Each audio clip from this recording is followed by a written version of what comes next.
En uno de los primeros vídeos del canal os expliqué cómo era un juicio en España. Incluso llegué a simular un juicio junto a Platonto, en el que él hacía de juez. El caso que representamos es uno de los más típicos de España, donde una persona le reclama dinero a otra. Los hechos en concreto fueron los siguientes. El señor Sócrates, el día 1 de enero de 2023, le prestó 1.400 euros a don Diógenes, habiendo pactado ambas partes que ese dinero se tenía que devolver antes del 1 de enero del año que viene. Llegada la fecha de vencimiento de la deuda, don Diógenes, aplicando un planteamiento filosófico, no tiene un duro y vive en un barril. Le da excusas a don Sócrates sobre su imposibilidad de pagar la deuda. Ante esta situación, nuestro buen amigo Sócrates decide presentar una demanda en los juzgados de Minecraft, pidiendo que se condene a Diógenes a pagar la deuda. En el acto de juicio, el abogado de Diógenes propuso como testigo a Aristóteles, el cual afirmó que Diógenes había pagado la deuda delante suya. Ahora, una vez finalizado el juicio, el juez debe estudiar el asunto para redactar la sentencia. Este tipo de resoluciones están divididas en 4 partes. Primero,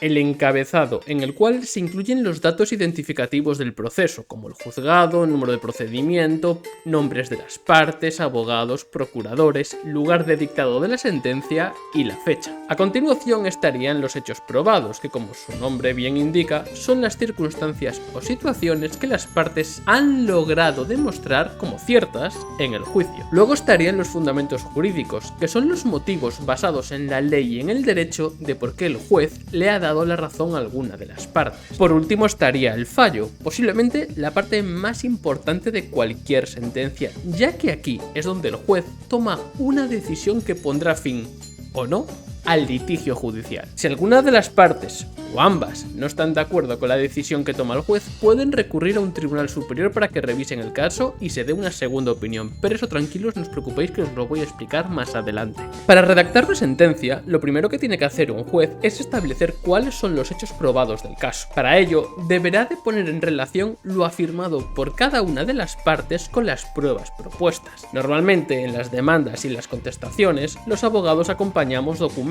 con la intención de demostrarle al juez que lo que decimos es cierto. Además, en el propio acto de la vista, gracias a los testigos o nuevos documentos, podemos aportar nuevas pruebas que demuestren nuestra versión de la historia. En nuestro caso, solamente había un testigo, pero igualmente el juez no tiene por qué dar por cierto lo que dice. Hay varios motivos que podrían llevar a un juez a no valorar como adecuado a un testigo. Por ejemplo, si el testigo es un familiar, guarda amistad o enemistad con alguna de las partes, o su declaración está llena de contradicciones, el juez podría considerar que su declaración carece de valor probatorio, lo cual es algo muy distinto a valorar una declaración como falsa, ya que eso sería un delito de falso testimonio. Con toda esta información, ahora el juez tiene que redactar los hechos probados del caso. Una vez que los tiene, debe de analizar e interpretar aquellas normas que son de aplicación a este debate jurídico. En este punto, los jueces pueden utilizar cualquier norma que consideren correcta. Da igual que las partes no hayan citado una norma o una sentencia, ya que el juez tiene total independencia para justificar jurídicamente su decisión. Este principio se puede explicar perfectamente con 2 frases en latín: dami factum dabo tibi ius, que significa dame los hechos y yo te daré el derecho, y iura novit curia, que significa que el juez conoce el derecho. Gracias a estos 2 principios que se aplican en el proceso, los abogados no estaríamos obligados a explicarle al juez todos nuestros argumentos jurídicos,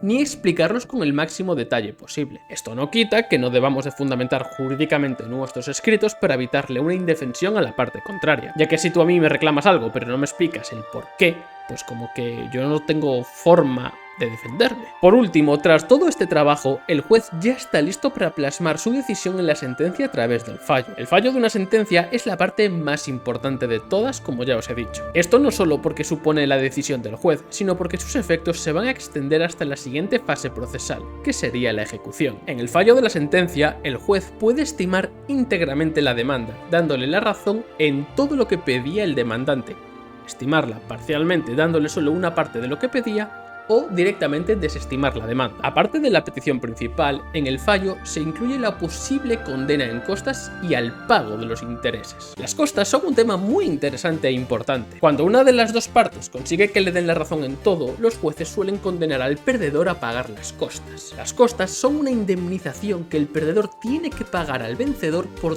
todos los gastos que tuvo que asumir durante el procedimiento. Aquí se incluirían los honorarios del abogado, los del procurador, gastos de desplazamiento procedimiento si alguna de las partes tuvo que viajar a otra ciudad, los honorarios de los peritos, etc. El riesgo a la condena en costas es uno de los asuntos que más suele preocupar a los abogados. Pensad que cuando un cliente viene con un problema, no siempre recomendarle ir al juzgado es lo mejor. Cuando asesoramos a un cliente, debemos informarle de todos los riesgos a los que se expone si acude al juzgado. Hay asuntos en los que un abogado no está del todo seguro de que se pueda ganar. Por ello, debemos de actuar con la máxima prudencia posible, analizando los riesgos frente a los beneficios y explicándoselos al cliente para que él pueda tomar una decisión. Pensad que la condena en costas expone a una persona no solo a pagar a su propio abogado, sino también al de la parte contraria. Por lo tanto, se estaría asumiendo un doble coste. En cambio, si no existiesen las costas, la gente acudiría a los juzgados aunque no tuviese todas consigo o directamente no tuviese nada de razón porque, total,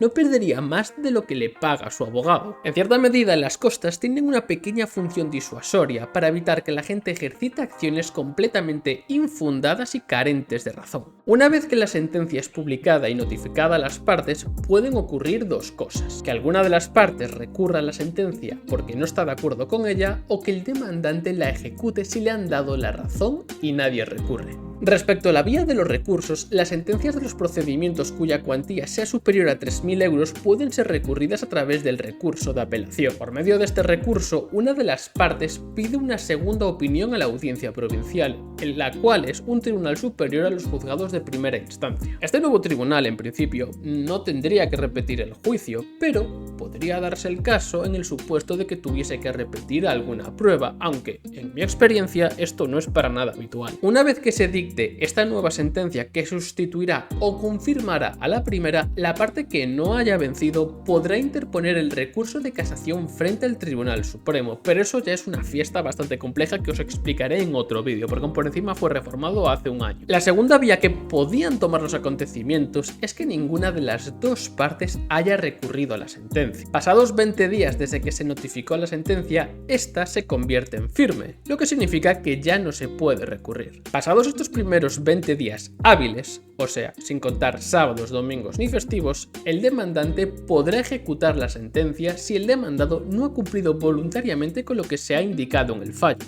La ejecución es un tipo de procedimiento que tiene la función de hacer que se cumplan las sentencias. Hasta ahora, el procedimiento que estábamos siguiendo era meramente declarativo, solo tenía la función de decirle a las partes quién tenía la razón, pero sin obligar a nadie a hacer absolutamente nada por el momento. Si no existiesen los procedimientos ejecutivos, de nada serviría la justicia, ya que si a mí me dan la razón, pero esa exigencia que yo hacía no se hace realidad, todo el proceso habrá servido para nada. Tendré una preciosa sentencia que podré colgar en la pared de mi casa, pero hasta ahí, porque eso será papel mojado. Básicamente, la ejecución de las sentencias podríamos decir que se trata de una forma que tiene el Estado para inmiscuirse entre los asuntos privados de las personas. Si tú me debes a mí 20.000 euros pero no me lo quieres pagar, yo realmente no tengo ninguna forma de conseguir ese dinero, salvo que te partan las piernas, pero eso tampoco me va a dar mi dinero y por encima sería un delito. Pero, ¿sabéis quién tiene el poder para hacerlo?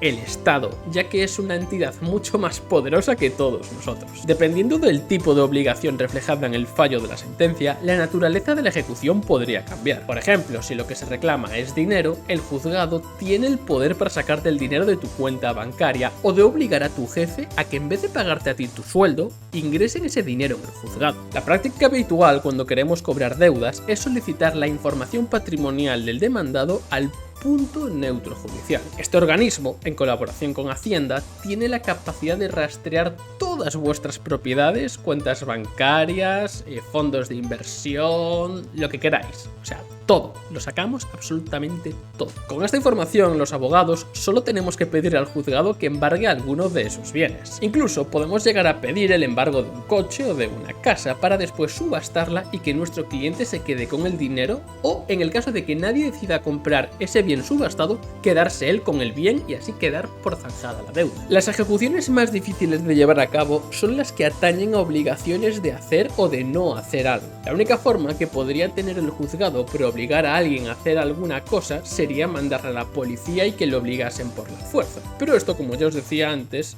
podría ser un delito, en concreto un delito de coacciones. Es por ello que para estos casos la ley opta por imponer multas a las personas que no cumplan con las obligaciones de hacer lo que se recoge en una sentencia. Y al menos si no pagas por las buenas, al menos que te duelan el bolsillo y que tengas que estar ahí pagando una buena multa hasta que al final decidas hacer lo que se te dice. Pero ya os digo que las ejecuciones son un mundo completamente aparte de los procedimientos declarativos que se encuentran en nuestra legislación procesal, ya que son 1000 veces más complejas e incluso sería perfectamente posible que te den la razón en un juicio pero luego no seas capaz de ejecutar. No sé si alguno de vosotros conocía esto de los procesos judiciales, pero ahora ya lo sabéis, y si queréis seguir aprendiendo más cosas sobre los juzgados, la gente que trabaja en ellos, etc., por aquí a la derecha os voy a dejar una lista de reproducción en la cual os explico cómo funciona la justicia en España. Muchas gracias por llegar hasta el final y nos vemos en el próximo vídeo.